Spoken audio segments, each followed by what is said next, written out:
we move on to tech, because it's a Wednesday. We want to talk tech. And joining me is Henry Kobler. It's been a while he's been on, lead for Eyes of Africa. Great to see you this afternoon, Henry. So let's get straight to it. Africa's fintech industry is seeing a boom, and we have an example in Ghana's fintech FIDO, which has raised $30 million to roll out new products and expand in Africa. So first, tell us about FIDO and how that fintech operates. Okay, all right. So FIDO basically comes in as, for most people who have actually tried the platform, they would see the platform as a credit point or a place where they can actually get loans, easily from the platform. And so generally, I think that if you're going onto the Play Store, which is primarily where they operate, where they have a mobile application, which enhances the way that you can basically have a loan in the shortest possible time, that makes it easy. The most impressive thing about it is that it's actually ranked as the second fintech application on the Play Store. And so it's not just by dint of numbers or links. I think that basically they're doing a good work to relatively rank way above, most of the banking mobile applications that are around. To be the second fintech applications on the Play Stores gives them a bit of credibility. I think that what has given them the edge to be able to raise this amount of money is because the sector basically is sort of looking at how people could get be inclusive to get loans easily without having to go through the collateral systems and all of that.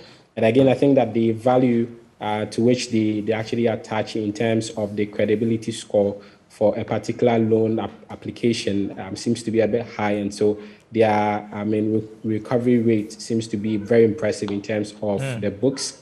And so I think that that's why they would have such an amount being thrown to them for a huge expansion in their vision. Interesting stuff. Next, millions of iPhone users could be eligible for payouts following the launch of a legal claim accusing Apple of secretly slowing the performances of older phone.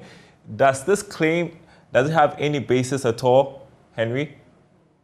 Yes, it does. So if you recall, in 2020, Apple had actually been sued almost about $113 million already. It actually declined to making comments to this, but it just mentioned that anybody could just make assumptions to this. But this comes on with almost about 33 states in the US all making claims that Apple is intentionally slowing the phones. And so, yes, it could have a lot of basics because Apple actually makes almost about 85% of its revenue from selling new phones.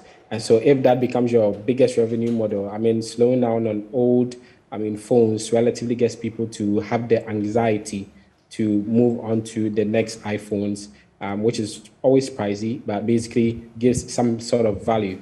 And so the whole point is really not about the phones themselves. It's actually the intention to slow the phone. And this comes in with a lot of history with the battery gates. But yes, there's a lot of history to it. There's a lot of claims to it. And I think that they would actually find themselves in quite a bit of payout, this time around. And we've got a minute left, so I want to talk about the cryptocurrency market because a few weeks ago we saw the market crash. How is recovery looking like? So recovery really is also again on the edge. I'm not seeing a better look for it in the next 3 months. I think that based on quite a number of factors I might not be able to mention. Okay. Henry Kobler there, unfortunately, you froze, but that's all the time we have this afternoon. We'll continue the conversation next week. That's the marketplace. Thanks for watching, everyone. More news on our website, myjoyonline.com/business. My name is Darryl Kwao. Thanks for watching.